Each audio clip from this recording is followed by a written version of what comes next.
সুপ্রিয় দর্শক, আমাদের শরীরের নার্ভের সমস্যা হলে কী কী লক্ষণ দেখা যায়? আমাদের শরীরে যদি কোনো নার্ভ অকেজো হয়ে পড়ে তাহলে শরীরের সেই অংশটি প্যারালাইজড হয়ে যায়।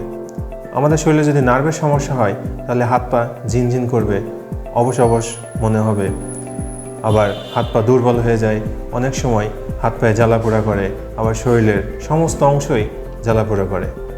আবার শরীরের কিছু কিছু অংশ টেম্পোরারি প্যারাস্থেসিয়া হয়ে যায়, অর্থাৎ কিছু কিছু অংশ অনুভূতিহীন হয়ে পড়ে।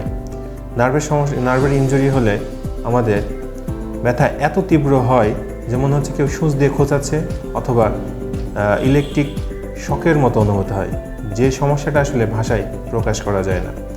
আপনি যদি মনে করেন আপনার এই লক্ষণগুলি দেখা যাচ্ছে, অবশ্যই আপনি আপনার নিকটস্থ একজন বাত ব্যথার প্যারালাইসিস এবং হাড় পায়ে বিশেষজ্ঞ একজন ফিজিওথেরাপি চিকিৎসকের শরণাপন্ন হন। ধন্যবাদ।